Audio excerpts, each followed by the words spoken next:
कृषि विभाग के मंडी सचिव और तकनीकी सहायक ग्रुप सी के इस नियुक्ति पत्र वितरण कार्यक्रम के अंतर्गत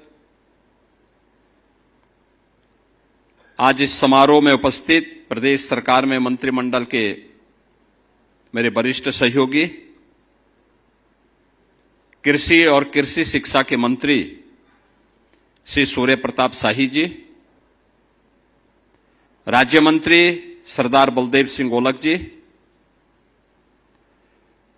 प्रमुख सचिव श्री रविंद्र कुमार जी, कृषि विभाग के हमारे सभी अधिकारीगण,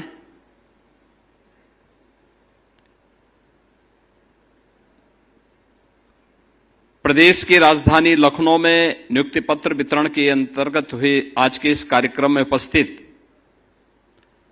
सभी अभ्यर्थीगण और प्रदेश के अलग अलग जनपदों में आयोजित कार्यक्रमों में उपस्थित सभी जनप्रतिनिधिगण और अभ्यर्थीगण, उपस्थित बहनों और भाइयों, आदरणीय प्रधानमंत्री जी की प्रेरणा से मिशन रोजगार के अंतर्गत नियुक्ति पत्र वितरण के क्रम में अब आज हम यहां पे कृषि विभाग से जुड़े हुए मंडी सचिव और तकनीकी सहायक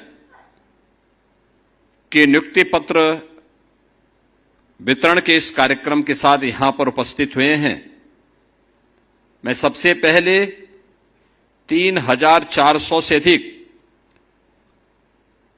नवचयनित आप सभी अभ्यर्थियों का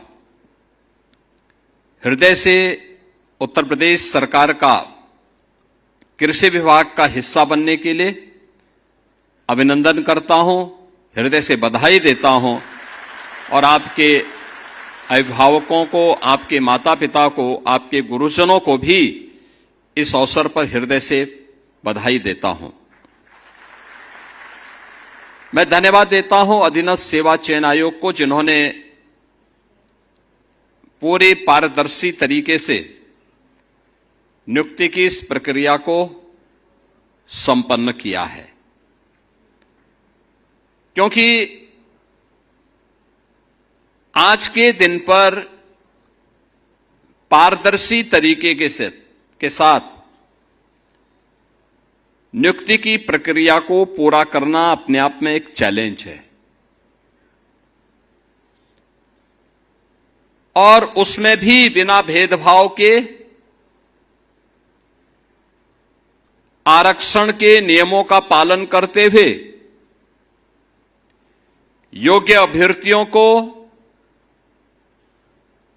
उनकी मेरिट के अनुसार नियुक्ति पत्र प्राप्त हो जाए, यह एक अत्यंत चुनौतीपूर्ण कार्य है। लेकिन हमारे आयोग और बोर्ड इसको सफलतापूर्वक आगे बढ़ाने का कार्य कर रहे हैं। हमें इस बात को ध्यान में रखना होगा कि जब हम योग्यतम अभ्यर्थियों का चयन बिना भेदभाव के करते हैं तो उसका लाभ पूरे प्रदेश को मिलता है। उनकी प्रतिभा और उनकी ऊर्जा का लाभ पूरा प्रदेश लेता हुआ दिखाई देता है और यही तो पिछले 9-9.5 वर्ष के अंदर डबल इंजन की भारतीय जनता पार्टी की सरकार की उपलब्धियों में से एक महत्वपूर्ण उपलब्धि भी है। मुझे बताते हुए प्रसन्नता है कि इस दौरान हमारी सरकार ने 9,30,000 से अधिक उत्तर प्रदेश के युवाओं को सरकारी नौकरी उपलब्ध करवाने में सफलता प्राप्त की है और एक भी नियुक्ति पर कोई प्रश्न नहीं खड़ा कर सकता। हमने पहले दिन से तय कर रखा है कि जो 17 के पहले की परिपाटी थी कि नियुक्ति का विज्ञापन निकलता था चाचा भतीजे की जोड़ी और महाभारत का पूरा खानदान फिर वसूली के लिए प्रदेश भर में निकल पड़ता था। नौजवान भटकता रहता था, परिणाम नहीं आता था और अंततः माननीय न्यायालय को कोर्ट में स्टे लगाना पड़ता था, न्यायालय को स्टे करना पड़ता था। समय और उम्र खराब होती थी हमारे युवाओं की।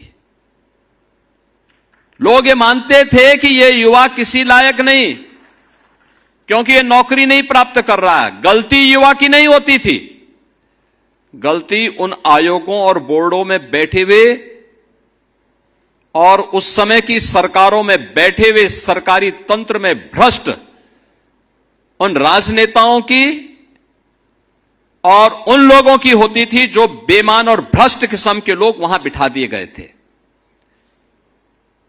और हमने पहले दिन कहा था कि अगर ये सरकार अपराध और अपराधियों के प्रति जीरो टॉलरेंस की नीति के तहत कार्य कर रही है तो हम नकल माफिया की भी और विभिन्न संस्थानों में बैठे हुए माफिया की कमर को भी तोड़ेंगे और उसके आकाओं को भी हम जमीन आसमान दिखाने का काम करेंगे। आपने देखा होगा इस दौरान हम लोगों ने बड़े पैमाने पर कार्रवाई की, माफिया की संपत्ति को जब्त करवाया, उससे वसूली करवाया और नियुक्ति प्रक्रिया को और पारदर्शी तरीके से संपन्न करते हुए 9,30,000 से अधिक नौजवानों को हमने सफलतापूर्वक पारदर्शी तरीके से बिना भेदभाव के प्रदेश के अंदर सरकारी व्यवस्था में नौकरी देने में सफलता प्राप्त की। और मैं आज जब यहां पे 3,400 से अधिक कृषि तकनीकी सहायक और मंडी सचिवों को नियुक्ति पत्र वितरण के इस कार्यक्रम के साथ जोड़ रहा हूं, मैं प्रदेश भर के युवाओं को इस बात के लिए आश्वस्त कर रहा हूं कि अगले 6 महीने के अंदर, नोट करिए, अगले 6 महीने के अंदर 1 लाख नौजवानों को फिर सरकारी नियुक्ति पत्र अलग अलग स्टेज में हर सप्ताह उपलब्ध करवाने जा रहे हैं। 1 लाख सरकारी नियुक्ति पत्र हम देने जा रहे हैं। अनुमान करिए 1 लाख। यूपी के अंदर कभी ये कल्पना होती थी, यहां हम 6 महीने के अंदर ही 1 लाख नौजवानों को सरकारी नियुक्ति पत्र दे दिए। सारी परीक्षाएं पूर्ण हो गई, रिजल्ट की प्रक्रिया चल रही है और उनको ससमय निकालने के लिए मैं आयोग और बोर्डों से भी कहूंगा, समय सीमा को और सीमित करना। एक नौजवान को भटकने की नौबत नहीं आनी चाहिए। हमें बुरा लगता है जब कोई युवा कहता है कि हमने परीक्षा दी है, परिणाम अभी तक नहीं आ पाया। हम आयोग और बोर्डों की बैठक लेते हैं और उनसे कहते हैं कि भाई सारी प्रक्रिया आपको इतनी स्वतंत्रता दे रखी है, परिणाम भी समय पे लाइए। पहले होता क्या था, आप भी इसी प्रदेश में पढ़े होंगे, यूपी बोर्ड की परीक्षा होती थी, 3 महीने लगते थे परीक्षा में। हाई स्कूल या इंटरमीडिएट बोर्ड की परीक्षा में 3 महीने लगते थे और 3 महीने परिणाम आने में। 6 महीने तो साल में ऐसे ही बर्बाद होते थे। फिर अगले 3 महीने तो भाई फिर प्रवेश की प्रक्रिया अलग है, पर्व और त्योहार अलग हैं, तो 3 महीने ये, जब 9 महीने यही बर्बाद होते थे। 3 महीने भी बच्चों को पढ़ाई के लिए नहीं मिल पाते थे। और तब सरकार क्या बोलती थी कि नकल तो हमारा जन्मसिद्ध अधिकार है, यानी नकल करवाते थे, नौजवान को किसी लायक नहीं छोड़ते थे। सस्ती लोकप्रियता हासिल करने के लिए उन्होंने प्रदेश के नौजवानों के सामने पहचान का संकट खड़ा किया था। तात्कालिक रूप से नौजवान को लगता था कि हितैषी नहीं थे, दुश्मन थे युवाओं के, जिन्होंने पहचान का संकट खड़ा किया था आपके सामने।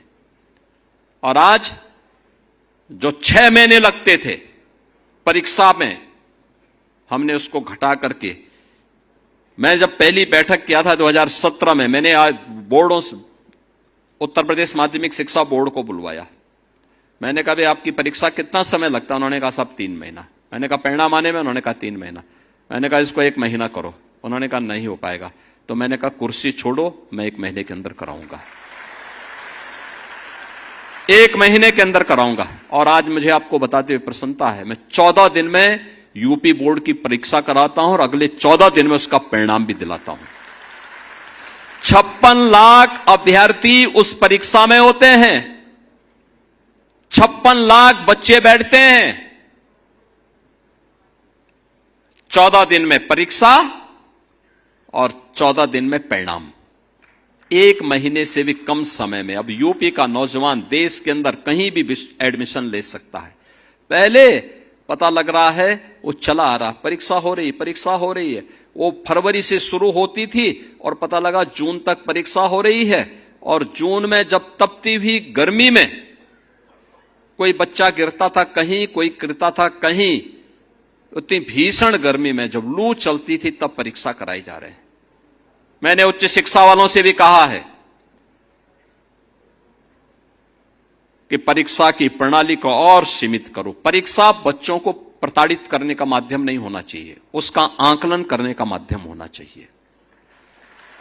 उसको सहज बनाओ, सरल बनाओ, उसको आत्मविश्वास से भरपूर करो।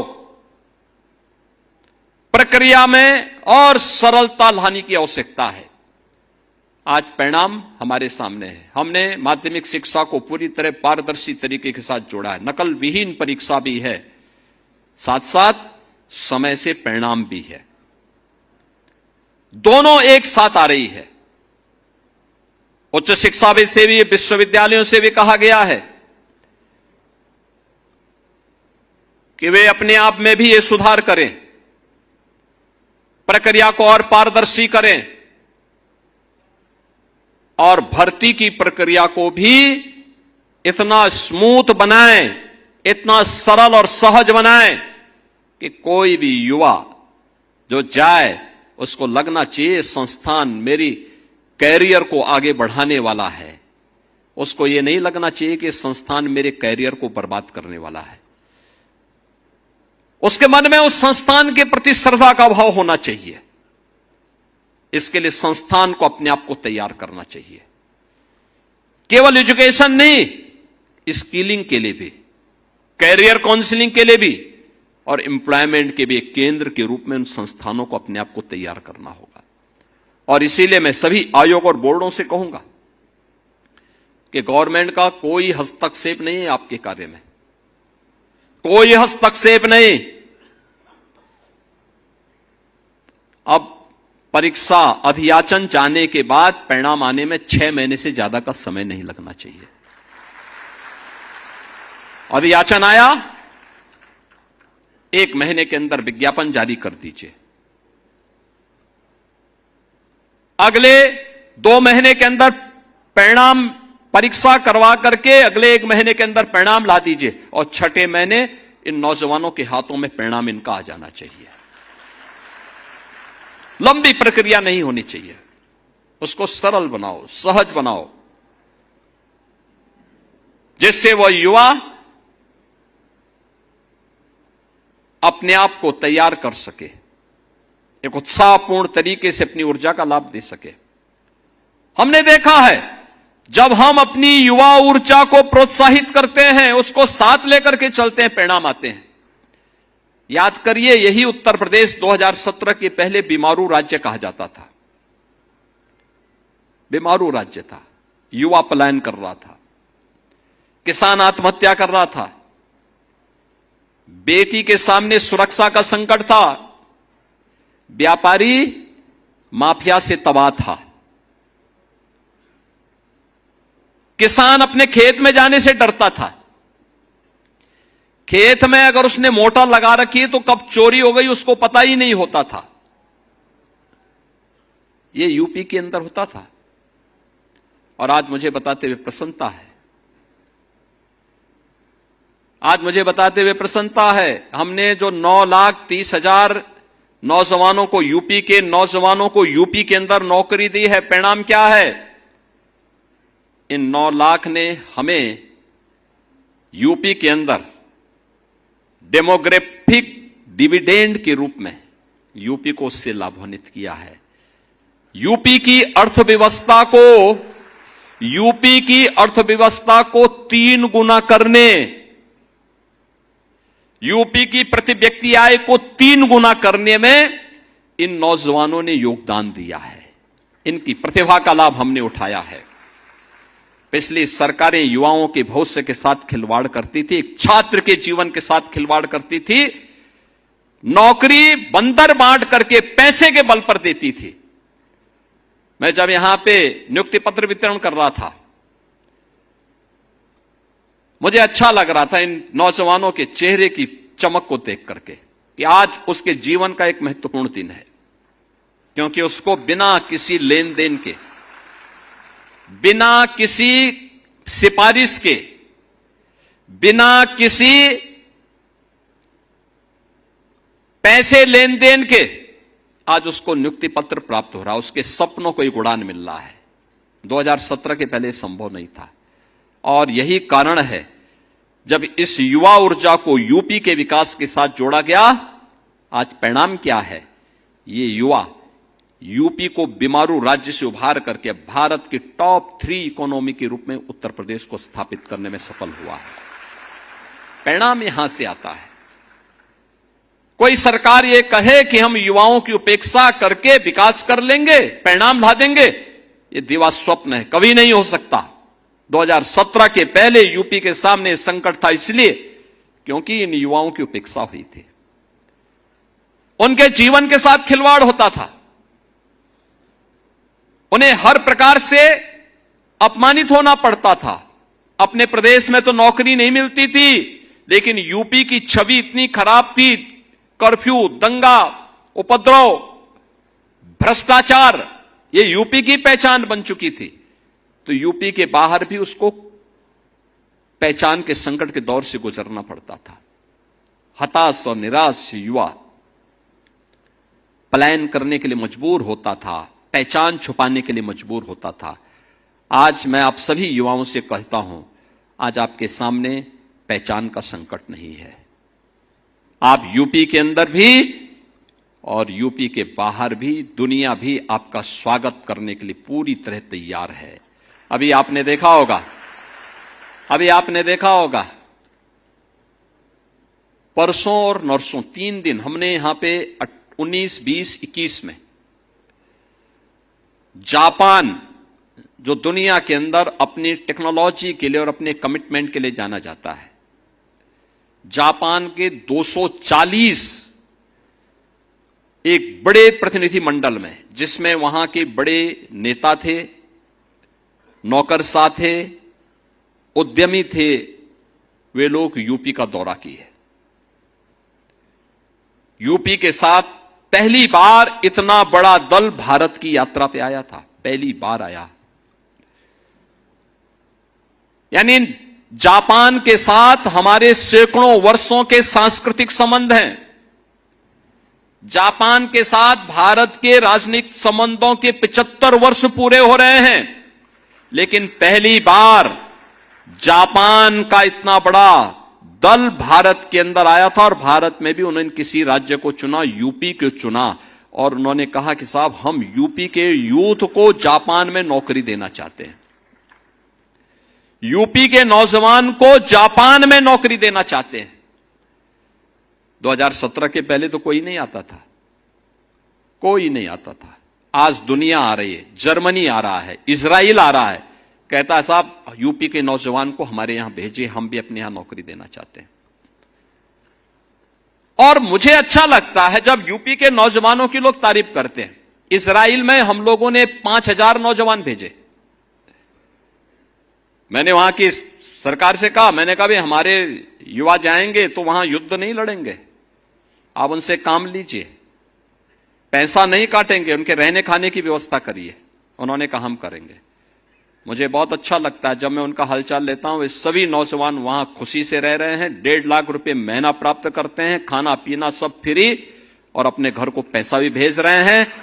मैं उनमें से कुछ नौजवानों से पूछता हूं कि भाई वापस आने को कह रहे हैं, साहब अच्छा खासा पैसा मिल रहा है, काहे हम वापस आएंगे? अभी जब आप कहेंगे तब आ जाएंगे, लेकिन अभी हमें यहां नौकरी करने दिया जाए।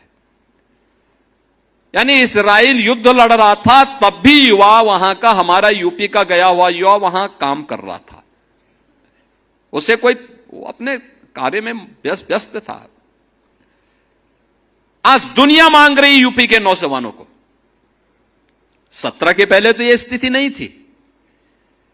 आज यूपी के अन्नदाता किसान के खेत से कोई मोटर चोरी करके नहीं लेके जाता है। उसको मालूम है कोई चोरी करेगा तो अगले दिन लंगड़ जरूर हो जाएगा।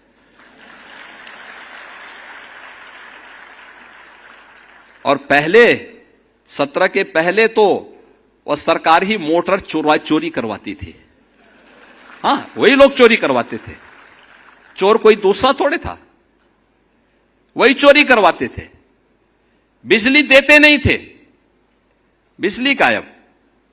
कल मैं रायबरेली गया था, पता लगा कि वहां क्या पूरे प्रदेश के अंदर वही स्थिति थी। एक सप्ताह दिन में, एक सप्ताह रात्रि में बिजली आती थी। तो मैंने कहा चलो एक सप्ताह तो देते थे ना। कहा नहीं साहब, वो भी 3 घंटे की बिजली। 3 घंटे की बिजली, क्या विकास कोई करेगा? 3 घंटे बिजली। और हम लोग यूपी देश के अंदर उन राज्यों में है जो किसानों को अपने यहां सर्वाधिक बिजली देता है। लगभग 10 घंटे की बिजली हम यूपी के किसानों को देते हैं, और बिजली भी फ्री में देते हैं। यानी सरकारी ट्यूबवेल में तो बिजली फ्री ही है। 16 लाख से अधिक ट्यूबवेल ऐसे थे जो ट्यूबवेल निजी क्षेत्र के लगाए गए थे। वे किसान अपने बिजली देते थे, लगभग 3,000 का बिल देने के लिए मजबूर होना पड़ता था। 3,000 करोड़ रुपए उससे प्रदेश सरकार को मिलते थे। हमने वह भी माफ कर दिया, कहा कि प्रदेश सरकार पैसा देगी, किसान के ऊपर भार नहीं आना चाहिए। पहली बार उत्तर प्रदेश में किसान को न्यूनतम समर्थन मूल्य का दाम मिला है, पहली बार मिला है। गन्ना किसान तबाह था। 2017 के पहले जब हम 17 में आए थे, प्रदेश के अंदर गन्ना किसान को 2009 से ही उसका गन्ना मूल्य बकाया था अलग अलग चीनी मिलों पर। 2007 से 17 के बीच में तत्कालीन समाजवादी पार्टी और बहुजन समाज पार्टी ने 29 चीनी मिलों को बंद किया था। 21 चीनी मिलों को औने पौने दाम में बेच दिया था। हमारे गोरखपुर मंडल की एक चीनी मिल, जिस चीनी मिल की केवल स्क्रैप ही स्क्रैप, उस समय हमारे कृषि मंत्री विधायक थे, और उन्हीं के जनपद की एक चीनी मिल मात्र 3 करोड़ रुपए में बेची गई थी। जबकि अगर उसके स्क्रैप ही स्क्रैप को बेचते तो भी उसका दाम 10 करोड़ मिलता उस समय। और जमीन के दाम आज के दिन पर अगर उस जमीन को देखेंगे, उस जमीन की कीमत आज के दिन पे 1,000 करोड़ रुपए की है। हमने उस माफिया को उठाने नहीं दिया था उस समय पे, सांसद था मैं, लेकिन आंदोलन हम लोगों ने किया था। इस सरकारी जमीन पर डकैती नहीं डालने देंगे। ये तत्कालीन सरकारें करती थी, चीनी मिलों को बंद करती थी। और आज 122 चीनी मिलें हम चला रहे हैं। 3,25,000 करोड़ रुपए अब तक हम गन्ना किसानों के खाते में सीधे डीबीटी के माध्यम से पैसा भेज चुके हैं। यूपी ने अपने कृषि विकास की दर को 8% से बढ़ा करके 18% तक पहुंचाने में सफलता प्राप्त की है। यह कभी नहीं हुआ, पहली बार यूपी के अंदर हो रहा हो। अब तो यूपी के अंदर किसान को सुविधाएं मिल रही है। प्रधानमंत्री फसल बीमा योजना का मिल रहा है, स्वास्थ्य हेल्थ कार्ड का मिल रहा है, केसीसी के माध्यम से बैंक से आसानी से पैसा उपलब्ध हो पा रहा है। प्रधानमंत्री किसान सम्मान निधि में लगभग 3 करोड़ किसान यूपी के अंदर आच्छादित होकर के सालाना 6,000 रुपया प्राप्त कर रहे हैं। तमाम प्रकार की सुविधाएं किसानों को दी जा रही हैं।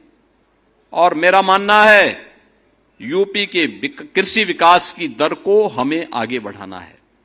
इतना कार्य इसलिए हम, क्योंकि मैं मानता हूं यूपी के अंदर जितनी उर्वरा भूमि है, जितना जल संसाधन है, दुनिया के अंदर कहीं नहीं है। किसी के पास इतना सामर्थ्य नहीं है। और उन स्थितियों में हमें इस बात को ध्यान रखना होगा कि 18% को हम बढ़ा करके 30% तक पहुंचा सकते हैं। यह संभव है। इसके लिए हमें उन्हें अच्छी क्वालिटी के बीज उपलब्ध करवाने पड़ेंगे। और चौधरी चरण सिंह जी के नाम पर लखनऊ में सीड पार्क का निर्माण का कार्य प्रारंभ हो रहा है। समय पे क्वालिटी सीड किसानों को प्राप्त हो सके, लखनऊ में बन रहा है। कृषि विज्ञान केंद्र 17 के पहले किसान कहीं एजेंडे में नहीं था। तत्कालीन सरकार के एजेंडे में किसान था ही नहीं। मुझे याद है 2014-15 में हुदहुद एक साइक्लोन आया था। उसके कारण असमय अतिवृष्टि की स्थिति पैदा हुई थी। साल भर ऐसे ही है जैसे इस बार अल नीनो है, असमय बारिश, अतिवृष्टि, अनावृष्टि। इसके दौर से जब किसान को आवश्यकता होती थी बारिश की, तब बारिश नहीं होती थी, लेकिन जब उसको लगता था कि अब बारिश न हो तब बारिश होने लगती थी। और उस समय 14-15 में आया था हुदहुद साइक्लोन। इसके कारण वर्ष भर का फसल चक्र बिगड़ा था। भारत सरकार ने आपदा राहत से पैसा उपलब्ध करवाया था और 14-15 का पैसा 2017 तक नहीं बंट पाया था। 17 में हमने वो पैसा किसानों को बांटा था। जब मैं मुख्यमंत्री बन गया तब हमने बांटा था। शाही जी उस समय कृषि मंत्री बन गए थे, तब ये पैसा हमने किसानों को बांटा था। आज कोई आपदा आती है, हमने किसान के लिए भी व्यवस्था की है कि कहीं वन्य जीव से संघर्ष हो जाए या आकाशीय बिजली की चपेट में आ जाए या किसी सर्पदंश की चपेट में कोई किसान या बटाईदार या किसान के परिवार का कोई सदस्य आ जाए, तत्काल इसे आपदा राहत की श्रेणी में लेकर के 5 लाख रुपए की सहायता उस परिवार को तत्काल दे दी जाए। तत्काल दी जाए। हम लोग तत्काल देते हैं, 24 घंटे के अंदर पैसा उस परिवार को मिलती है। अगर कहीं पे अतिवृष्टि अनावृष्टि के कारण खेत को नुकसान हुआ है, फसल बीमा का पैसा मिलेगा बाद में, लेकिन आपदा राहत का पैसा उसको परिवार को तत्काल, उस किसान को तत्काल मिल जाना चाहिए। ये करने की इच्छा शक्ति होनी चाहिए। लेकिन इसके लिए सरकार ने सिंचाई के दायरे को भी बढ़ाया। जब पहले किसान एजेंडे का हिस्सा ही नहीं था तो कैसे ये लोग बढ़ाते? आप सोचिए, हम लोगों ने सबसे पहले 2017 में आने के बाद 2018 में बाण सागर की परियोजना पूरी की। 2.5 लाख हेक्टेयर भूमि को ये सिंचाई की सुविधा दे रही है। फिर हमने अर्जुन सहायक परियोजना को बुंदेलखंड की दिशा से इसको पूरा करवाया। इसने महोबा से लेकर के बांदा तक सिंचाई की सुविधा को आच्छादन बढ़ाया। और बाद में 2021 में हम लोगों ने सरयू नहर राष्ट्रीय परियोजना का कार्य पूरा किया। ये बहराइच से लेकर के गोरखपुर तक 9-10 जनपदों को 14 लाख हेक्टेयर भूमि को सिंचाई के अतिरिक्त सुविधा दे रही है। यह योजना सरयू नहर राष्ट्रीय परियोजना कब बनी थी? 1972 में। और पूरा कब हो रही है? 2021 में हमने पूरा किया। यानी पिछली सरकारों ने कभी इसको महत्व ही नहीं दिया। पिछली सरकारों के एजेंडे में न युवा था न किसान था। और इसीलिए आज जब आपका कृषि विभाग में प्रवेश हो रहा है, मंडी सचिव के रूप में और तकनीकी सहायक के रूप में, मेरी आप सबसे अपेक्षा है मंडी समिति के रूप में मंडी को ऐसा चमकाइए, साफ सुथरा हो, कचरे का निस्तारण हो, जो व्यापारी वहां रहता है वे भी साफ सुथरे तरीके से वहां रहें। जो किसान मंडी में आता है उस किसान के लिए वहां पर हम व्यवस्थाएं दें, बुनियादी सुविधाएं भी दिए, बैठने की व्यवस्था भी करें, अन्नदाता किसान को सम्मान मिले, रंग रोगन करने की व्यवस्था हो। उन ग्रामीण सड़कों को जो मंडी समिति के अंतर्गत हैं उनका समय पे चयन और समय पे उनका निर्माण हो। मंडी समिति के शेड अच्छे हों और प्रभावी हों और किसान की उपज को वहां पर प्रोक्यूर करने की व्यवस्था और एमएसपी देने का उचित प्लेटफॉर्म भी हो। मंडी को हमें ई नाम से जोड़ने की कार्रवाई को भी आगे बढ़ाना चाहिए। ये प्रक्रियाएं अगर हम समय पे करते हैं, योगदान देते हैं, तो यह देश के प्रति हमारा कर्तव्य होगा। यही हमारे लिए नेशन फर्स्ट है। नेशन फर्स्ट या भारत माता की जय करने से जय नहीं होता है। इसके लिए अपने कर्तव्यों का ईमानदारी पूर्वक निर्वहन करना है। तकनीकी सहायक के रूप में आपकी जिम्मेदारी होनी चाहिए किसान को तकनीक के साथ जोड़ना। इरिगेशन में कैसे हम खेत को पूरा पानी से लबालब करने की बजाय ड्रिप इरिगेशन को कैसे महत्व दे सकते हैं, स्प्रिंकलर प्रणाली को कैसे हम प्रभावी आगे बढ़ाने में योगदान दे सकते हैं, कैसे हम आधुनिक तकनीक का उपयोग करवा सकते हैं, इससे आमदनी कई ज्यादा बढ़ेगी किसान की। कैसे हम 100 फसली ले सकते हैं, कैसे किसान की आमदनी को बढ़ाने के लिए उसको वैल्यू एडिशन के साथ जोड़ा जा सकता है। ये सभी कार्य अगर आप समयबद्ध तरीके से बढ़ाएंगे, इसका लाभ होगा। आपके प्रति अन्नदाता किसान के मन में एक श्रद्धा और सम्मान का भाव पैदा होगा। आप में से ज्यादातर लोग किसान परिवार से जुड़े हुए हैं।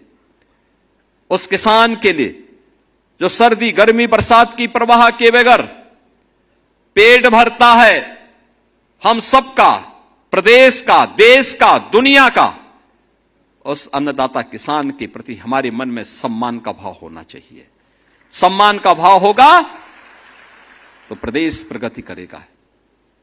आप देख रहे होंगे चीनी की क्राइसिस की चर्चा की चल रही है, लेकिन यूपी में चीनी की कमी नहीं।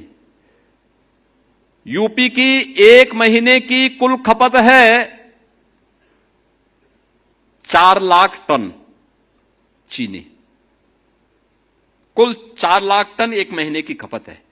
हमारे पास मौजूद है 28 लाख टन। यानी आप अनुमान करिए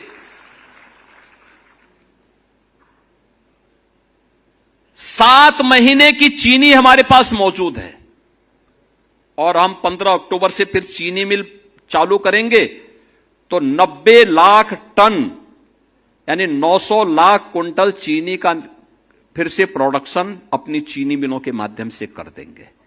यानी इतने बड़े पैमाने पर सामर्थ्य यूपी के पास है।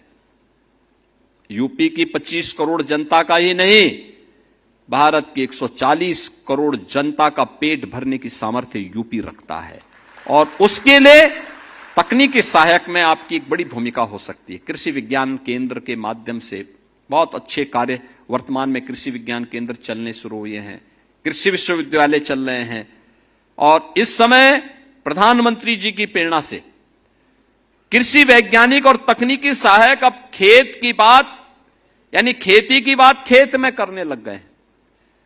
लैब टू लैंड की बात करने लग गए। अब लैब पे ये एक्सपेरिमेंट नहीं होगा, अब वह किसान के खेत में होगा। हमें खेती की बात करनी है तो किसान के खेत में करेंगे, कार्यालयों में नहीं, सेमिनार के हॉल में नहीं, उस खेत में ये बात होगी। और इस अभियान को हमें गति देनी होगी। मुझे लगता है कि आपको लगता है कि अगर सरकार ने पारदर्शी तरीके से नियुक्ति की प्रक्रिया दी है और यूपी के नौजवानों को ये अपॉर्चुनिटी मिली है, तो हम इसका लाभ अपने प्रदेश को दें, आने वाली पीढ़ी को दें, देश को दें। और यही हमारे लिए नेशन फर्स्ट की थ्योरी है, यही हमारे लिए भारत माता की जय है।